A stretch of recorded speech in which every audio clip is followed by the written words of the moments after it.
আটকে গেল পুজোটা ফুটেছে একদম মায়ের মন্দিরে গেছে। দেখো এখন ভোর 4:40 আর বাইরেটার দিকে দেখো অন্ধকার, রাস্তার দিকে লাইটটা আলোতে যতটুকু দেখা যাচ্ছে। আমি উঠে গেছি, এত সকাল সকাল উঠে গেছি, নিশ্চয়ই কোথাও যাওয়ার আছে। হ্যাঁ গো, এক জায়গায় যাব। আর ব্রাশটা নিয়েও রেডি হয়ে গেলাম, স্নান করব। সকাল সকাল স্নান, শীতকাল হলে একটু চিন্তা ভাবনার কথা ছিল, গরমকাল নো প্রবলেম। স্নানটা তো করে নিলাম। স্নান করে দেখো আমি রেডি হয়ে গেছি। এই দেখো একদম রেডি হয়ে বাইরে চলে আসলাম। সাথে কে দেখতে পাচ্ছ? আমার মাও চলে এসেছে। মা আর আমাদের ওর গাড়ি করে বেরিয়ে পড়লাম। সুপ্রভাত বন্ধুরা, আমার নতুন ব্লগে আমার সকল বন্ধুকে জানাই স্বাগত। নতুন বছরে এই হচ্ছে আমার নতুন প্রথম ব্লগ, যেটা নাকি শুরু করলাম আমার মাকে সাথে নিয়ে। আমার এই নতুন বছরে চলার পথে তোমাদের সাহায্য কিন্তু অতি অবশ্যই দরকার। তোমাদের সাহায্য ছাড়া কিন্তু আমি একটুও এগোতে পারবো না। দেখো বাইপাসেও গাড়ি, ভোরবেলা কি দারুণ লাগছে, একদম রাস্তাঘাট ফাঁকা। আর ও মানে মেন জায়গাটাই ব্যারিকেড করে দিয়েছে পুরো। ওই ভেতরে ঢুকে তো অটো রাখা যেত, গিয়ে দেখো মনে হচ্ছে সকাল সকাল এখন রাখাও যেতে পারে। পরে বেরোতে গেলে অসুবিধা হবে না তো? না করে দিচ্ছি। আরও সকালে মনে হয় এই অটোগুলো ঢুকেছে। হ্যাঁ, রাখতে বলছে। ও ওই দিক দিয়ে সামনে বাদিকে গলিটা দিয়ে বেরোতে পারবো তো?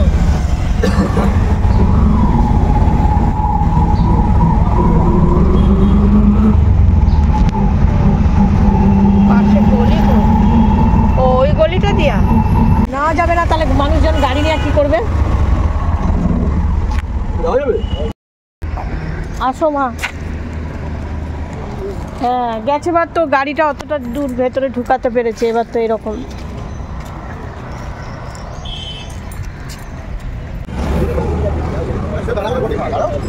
সবার দেখো পুজো দিয়ে চলেও আসছে। চলে এসছি আমরা কালীঘাট, আমি, মা, আমাদেরও। ও তো ঢুকতেই পারবে না, রাস্তায় গাড়ি, ওখানেই থাকতে হবে। বছরের প্রথম দিন পয়লা বৈশাখ, শুভ নববর্ষ আমার সকল বন্ধুদের। ঠিক আছে চলো দেখতে থাকো ব্লগটা। জানো তো পুজো দিতে আসলে লাল পাড়ের শাড়ি বা একটা তাঁতের শাড়ি পরে আসলে কিন্তু খুব ভালো লাগে, কিন্তু নিরুপায়। গেছেবার 2 বছর আমি শাড়ি পরে এসেছিলাম, এত ভিড়, এতটা অস্থির লাগে যে কিছুতেই কিছু সামলানো যায় না, যার জন্য এবার চুড়িদার পরে এসেছি। আর এই যে ছোট্ট ছোট্ট লক্ষ্মী গণেশ, আমি এখান থেকে একটা লক্ষ্মী গণেশ নিয়ে নিলাম। আমাদেরও এই পর্যন্তই আসলো, তারপরেও অটোর কাছে চলে গেল রাস্তার দিকে। আমি আর মা আস্তে আস্তে টুকটুক করে পুজোর যা সামগ্রী সমস্ত কিছু দুজনে মিলে জোগাড় করে মন্দিরের উদ্দেশ্যে রওনা দিচ্ছি।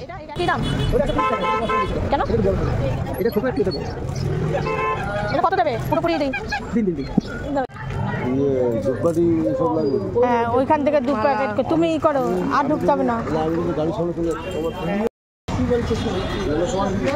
ওই লাড্ডু কোন দোকান থেকে নিয়েছিল? বেরোনোর সময় আমরা রাস্তায় গিয়ে দাঁড়াবো, তুমি আইসা নিবা। ঠিক আছে। হ্যাঁ হ্যাঁ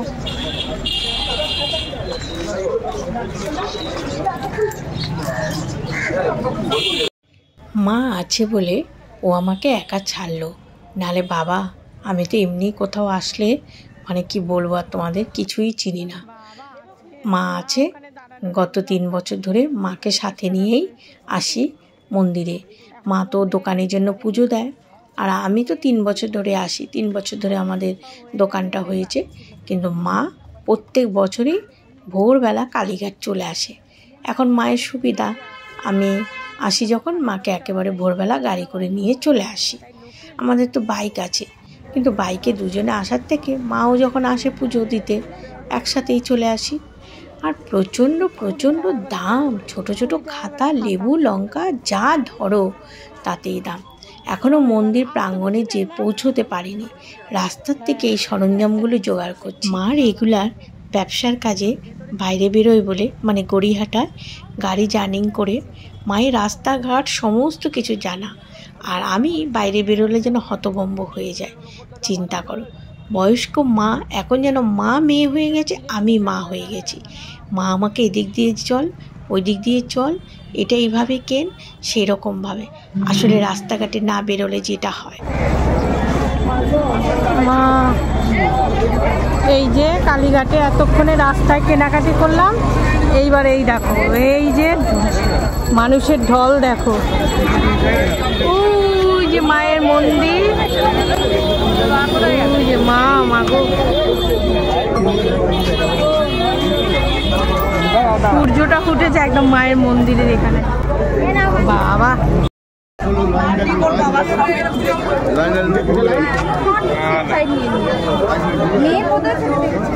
কেউই দেখে না, দোকানটা ফাঁকা, সেখানটা চলো।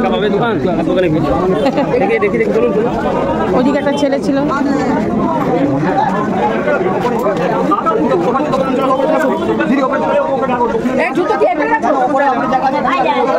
মন্দিরে যাওয়ার লাইন সে ওখান থেকে এই পর্যন্ত, পুরো বিভৎস লাইন মন্দিরে।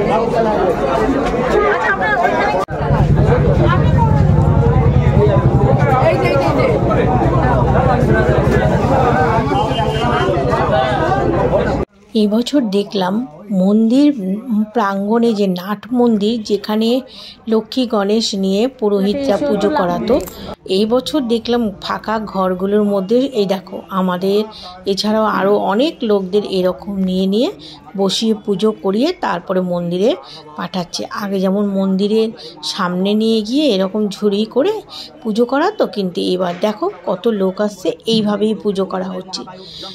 মানে মাকে আমি বলছিলাম, ও মা মন্দিরে আসলাম ঠাকুর, মা বলে এসছিস যে এই পর্যন্ত এটাই বেশি, আর এখানে অঞ্জলি নিয়ে ওইভাবেই পুজো দিলাম। বলে মায়ের জায়গায় যে এসেছিস এটা বেশি, কেননা নাট মন্দির থেকে শুরু করে সবই বন্ধ ছিল। কি অবস্থা ছিল। এই যে সবাই পুজো দিচ্ছে মন্দিরে বলে, এখন আমরা মন্দিরের দিকে যাব। হ্যাঁ চলো বাবা, ভিড় কি ভিড়। ওই যে মায়ের মন্দিরের চূড়াই দেখাতে পারবো মনে হয়, আর ভেতরে যেতে পারবো যতটুকু যাওয়া যায়, যেতে পারবো। আর একটু চলো সামনে, ওই বলিটা যেখানে হয় সেখানটায় চলো, একটা সাইডে দাঁড়াবো। একটু দেখ গেছে বারের থেকে ভিড় বেশি।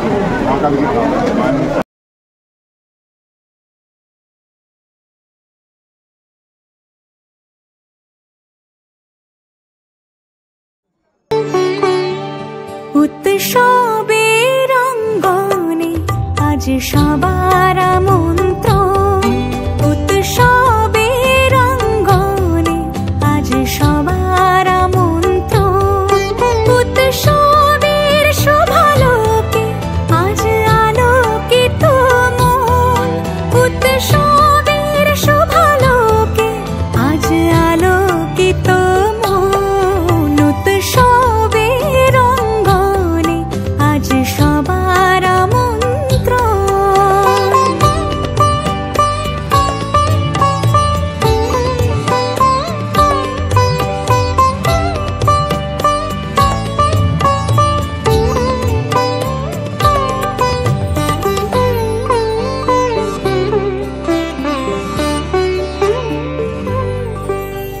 ধর্ম বর্ণ কিবা বয়সের সীমানা ছাড়িয়ে আজি প্রতি গৃহ কোন পরশ।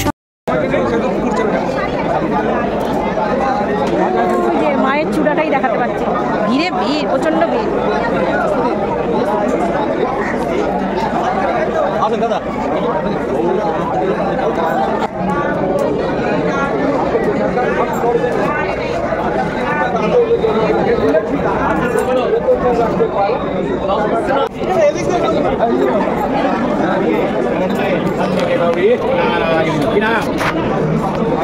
নাট মন্দির বন্ধ।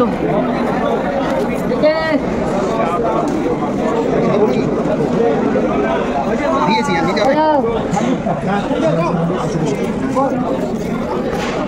নিকলাম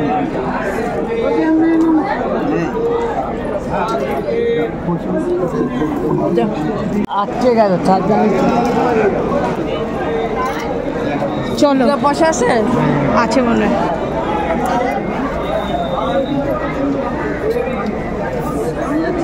এত কাছে এসেও মাকে দর্শন করতে পারছি না। যেখানে বলি হয়েছে সেখানটায় গেলাম, এই যে শিবলিঙ্গ, আর দেখো লাখে লাখে মানুষ সব লাইন দিয়ে, কেউ রাত 3টে থেকে, কেউ 2টো থেকে এইভাবে দাঁড়িয়ে আছে। যাক, কি করা যাবে, শুধু যে আমি দর্শন করতে পারিনি তা না, অনেকে আছে। আজকে যেহেতু হালখাতা, নতুন খাতার উদ্বোধন হবে, তাই ঠাকুরের উদ্দেশ্যে খাতা মানে পুজো দিতে হয়, লক্ষ্মী গণেশ পুজো দিতে হয়, সেই আশা নিয়ে সবাই তো ছুটে যায়। কিন্তু কি করা যাবে, তাও আমাদের মন শান্তি পায় কি বলো তো, যে না, ঠাকুরের জায়গায় এসে, মায়ের জায়গায় এসে আমরা লক্ষ্মী গণেশকে ব্রাহ্মণ দিয়ে পুজো করিয়ে নিয়ে যেতে পারছি। এরকমই সবাই এইভাবেই তার মনের আশাটা পূর্ণ করে। কেননা মায়ের কাছে যাওয়া সম্ভব না, কতটা অভাগা যে আমরা মায়ের কাছে এসেও মাকে দর্শন করতে পারি না। এত লোক সবাই তো মায়ের সন্তান। মা বলে কাকে দেখা দেব আর কাকে দেখা দেব না, তাই আর কি করা যাবে, দর্শন পেলাম না, আমরা বাইরের দিকে বেরিয়ে আসলাম। কিন্তু একটু মন খারাপ লাগছে না যে এত কাছে এসে মাকে দেখলাম না কেন। মনে হচ্ছে কি এমন একটা জায়গায় এসেছি যে মনটা আনন্দে ভরে গেল। নিরাশ লাগছে না যে মানে মাকে দর্শন করতে পারলাম না, না না, মাই মনে হয় মনটাকে সন্তুষ্ট করে দিয়েছে, যার জন্য মনটার মধ্যে বেশ একটু আনন্দই লাগলো যে মায়ের জায়গায় এসেছি।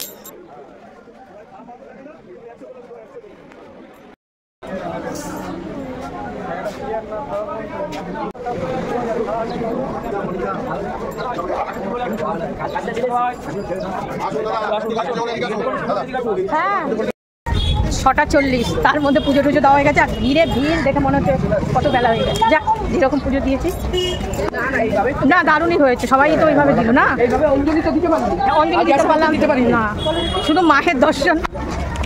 মা ওই ওখান থেকে এইগুলো কিনতে হবে, লাড্ডু। আমাদের ও আর আসতে পারবে না। কি হয়েছে মা? কেন? কতগুলো লাড্ডুর বাক্স, একটা বড় বিস্কুটের কৌটো, সমস্ত কিছু কেনাকাটি করে অটোতে উঠে পড়লাম।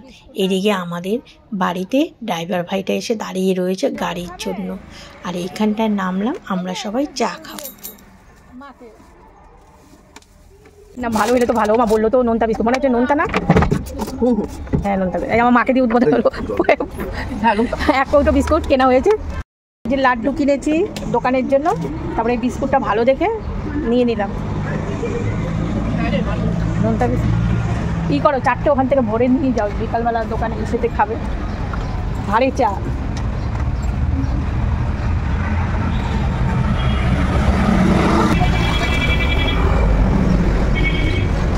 চাটা ভালো বানিয়েছে না? দোকানে পাখা ছেড়ে এমনি বসতে পারবা না না, হ্যাঁ? হয়েছিল এদিকে মানে প্রসাদ নিয়েছো তো? হ্যাঁ হ্যাঁ, সব নিয়েছি, আসলাম। হ্যাঁ, আর খেয়ে নিও দুপুরবেলা। হ্যাঁ যাও, হ্যাঁ হ্যাঁ সব, হ্যাঁ যাও। হ্যাঁ, বাইপাসের এখানে চলে এসেছি, আমাদের বাড়ির এই রাস্তায় ঢুকে যাবো এক্ষুনি। এখানে সব লাড্ডু প্যাকেট করা, এগুলো এই অটো স্ট্যান্ডে দেওয়া হবে, নেওয়া হয়েছে। বাবা গাড়ি চাকনিতে স্ট্যান্ডে প্রসাদ দেওয়া হবে, এই জন্য আলাদা আবার এক্সট্রা প্রসাদ কিনে নিয়েছে।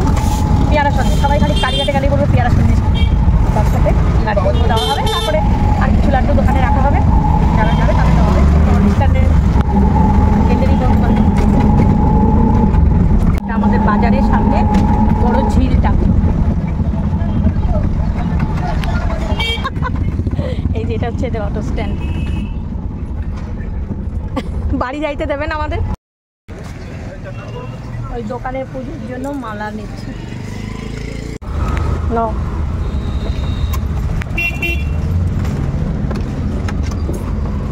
প্রসাদ পাওয়া ভাগ্য, তোরা বৈশাখ কি ভিড় রে। তার হাতে ধরা দিবি, একটা একটা করে সবাই দিয়ে দেবো। ও আমার লাইনে চলে এসে তো, ওই যে লাস্ট আছে তার হাতে ধরা দিবি আমার। হ্যাঁ যে আছে। 8:45 বাজে বাড়ি চলে এসে মানে গায়ে আবার জল ঢেলে নিলাম। আর দেখো আমার টিপের কালার আর নতুন নাইটির কালার এক। এই যে নতুন নাইটিটা পরে নিলাম। পয়লা বৈশাখ মানে বাড়িতে নতুন, ও সকালবেলা যে চুড়িদারটা পরে গেছিলাম ওটাও কিন্তু নতুনই ছিল। তা পয়লা বৈশাখ মানে নতুন নাইটি, তাই তো ঠিক আছে। এবার আমার ঘরের ঠাকুরগুলোকে পুজো দিয়ে নিই, আর আবার একটু পরে চা করব। আর টিফিন ইচ্ছে করছে না, দেখি ছেলে উঠুক, যদি একটু নিয়ে আসে তো ভালো, আর নাহলে করতে হবে। আর আমরা কালীঘাট থেকে এসে দেখি জানি না কি মানে আমাদের ওই ফেলে দিয়ে আসলো একটা কাক আমাদের দোকানের সামনে, মানে এই মনে হয় এই লাইটের তারে কিছুতেই কিছু লেগেছে, মানে মরে পড়ে আছে। এইবার ওটাকে ফেলতে যাবে বলে আমাদের ওই দেখো এখনও কাকা করছে, সে ও ছাতা মাথায় নিয়ে তারপরে ফেলতে গেল, নাহলে কাক তো ঠোকরাতে আসছে। ছাতা মাথায় নিয়ে গেছে, তাও ওর পেছনে ওকে দেখতে পাচ্ছে আর ধাওয়া করছে কাকগুলো। ও নিচে দোকান খুলবে বলে মানে একজনে কিনতে এসছে, দিতে গেছে, ওকে তাও ধাওয়া করছে। এখনও লাইট পোস্টের মধ্যে কাকগুলো কাকা করছে। আজকে তার ফুল গাছগুলো দেখায়নি সেরকম, মুখও মুছিনি, যাবো ঠাকুর ঘরে। কি হয়েছে? লাইট পোস্টের মধ্যে বসে কাকা করো আর ডিগবাজি খাও। নেই, কোথায় গেছে দেখ। ওই বড় কাজটা সেরে আসি, ঘরের পুজোটা দিয়ে আসি, তারপর যাবো দোকানে, ওই ঠাকুরগুলোকে বসাতে হবে আসলে। মা না প্রত্যেকবার ঠাকুরের আসনে পাতার জন্য অনেক টুকরো টুকরো কাপড় গড়িহাট থেকে নিয়ে আসে। এবার বিয়ের তাণ্ডবে মা আর সেগুলো আনেও নি আর বলিও নেই।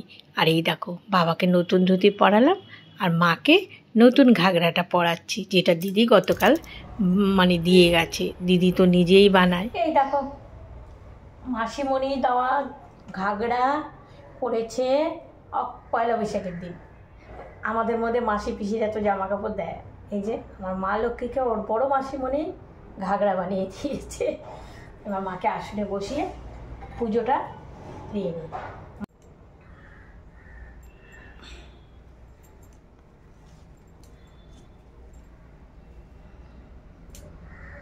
আলাদা পুজো দেওয়ার জন্য ঘরের ঠাকুরকে আমি এই পেয়ারা সন্দেশ কালীঘাট থেকে কিনে এনেছি। লাড্ডুও আছে, কিন্তু এই পেয়ারা সন্দেশ দিয়েই ঠাকুরকে পুজো দেবো।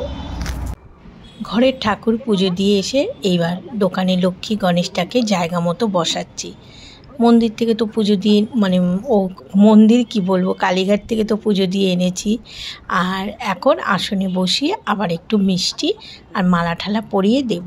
সেগুলো পরিষ্কার করতে তো সময় লাগে। এই রকম করেই মানে এসে সেই ভোরবেলা উঠেছি। তারপরে ওখানে কালীঘাট থেকে এসে আবার ঘরের ঠাকুর, আবার এই যে দোকানের ঠাকুর। ওকে আমি বলেছিলাম যে তুমি আসনে ঠাকুর দুটোকে বসিয়ে মালা ঠালা দাও, বলে না তুমি দাও, সুন্দর করে তুমি সাজিয়ে দিতে পারবে। তাই এই যে মালা ঠালা যা ছিল সেগুলোই, কেন পুজো তো করিয়ে এনেছি। আর এই মালাগুলো আসার সময় ও আবার টিফিন নিয়ে এসেছে। আর কম সময় লাগে বলো, ওই পুজো দিয়ে এসে আবার ঠাকুর ঘরে গিয়ে কতক্ষণ ঠাকুরকে নতুন কাপড় পরানো, তারপরে আবার দোকানের ঠাকুরগুলোকে, সময় কম লাগে। টিফিনটাও এনে ওইখানেই রয়েছে, টিফিনটা আবার বাইরে দেবো, তারপর তো খাবে।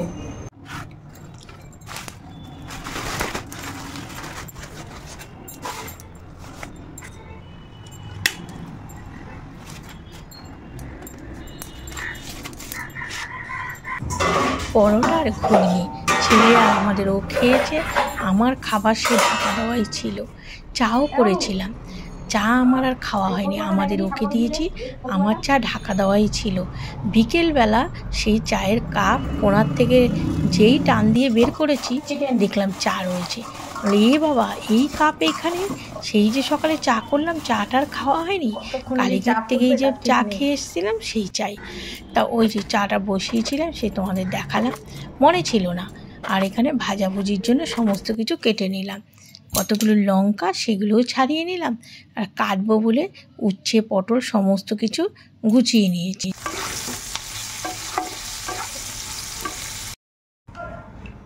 এক বাটি কেটে নিয়েছি পটল, উচ্ছে, বেগুন, ভাজা হবে 3 রকমের ভাজা, সেগুলো ভাজা করব। আর গতকালে কিছুটা মটর ডাল সেদ্ধ রেখে দিয়েছি, এর মধ্যে একটু হলুদ দিয়ে দিলাম। এটা দিয়ে আম দিয়ে টক ডাল করব। চিকেনটা ধুয়ে ঝুড়িতে জল ঝরিয়ে রেখেছি। ইন্ডাকশানটা তো জলেই না, সুইচটা যে খারাপ হয়েছে। এদিকে বেগুন ভাজা বসিয়ে দিলাম, এদিকে ভাত হচ্ছে। আর ওই যে মশলাটা ভাজা করলাম সেটা পেস্ট করে ওটা দিয়ে চিকেনটাকে ম্যারিনেট করব। আর জানো তো আজকে ঘর কখন মুছেছি? আজকে ঘর মুছেছি বিকেলবেলা, কেননা সকালবেলা কালীঘাট থেকে এসে এইদিকে দোকানের পুজো, ঘরের পুজো, রান্না বান্না করে শরীরটা যেন ছেড়ে দিয়েছে। তারপরে বিকাল হতে হতেই ভাবলাম কি না, ঘরটা একটু মুছে রাখি, কাজটুকু করে রাখি। ঘর না মুছলে না পা দেওয়া যায় না, কেমন গা শিরশির করে। আর এই দেখো, এটা হচ্ছে আমার ভাইয়ের ছেলে। ওকে গতকাল আমার বাবু ওর সব বন্ধুরা মিলে আইবুড়ো ভাত দিয়েছিল, সেটাই তোমাদের একটু দেখালাম। ছেলেকে বলেছিলাম একটু ভিডিও করে আনবি, বাবা করেইনি। তাই গতকাল ভাইয়ের ছেলেকে আইবুড়ো ভাত খাইয়ে ওরা প্রায় 1টা-1:30 বেজে গেছে, ও ঘরে এসছে। তারপরে শুয়েছি, আবার ভোরবেলা তো দেখতেই পেলে 4:40 উঠেছি। আর এই দেখো চিকেনটা আমার হয়ে গেছে, একেবারে কালারটা দেখো চিকেনের। এই যে কেশর লাড্ডু, আমার ছেলের খুব ফেভারিট এই লাড্ডু। নতুন বছর প্রথম দিন একটু মিষ্টি মুখ তো করাই হতে পারে না, কিন্তু ভালো লাগবে মিষ্টি খেতে। আমাকে যদি বলে আলুর চপ, তারপর একটু আলু কাবলি, চুরমুর অতটা পছন্দ না। এখন সন্দেহ হতে যায়। ছেলে দেখো এই যে নতুন শার্ট পরেছে, ওকে একটু ক্যামেরা বন্দি করলাম। আর এইদিকে শ্বশুর মশাই আর শাশুড়ি মা শিয়ালদা গেছিলো। সেখানে যেই সব জায়গা থেকে আমাদের পেঁয়াজ আদা রসুন আনা হয়, সব দোকান থেকে এই দেখো কত প্যাকেট দিয়েছে, সেগুলো একটু ভিডিও করলাম। খুলে খুলে আর দেখালাম না। এর মধ্যেই কাজু বরফিটাই হচ্ছে আমার ছেলের ফেভারিট।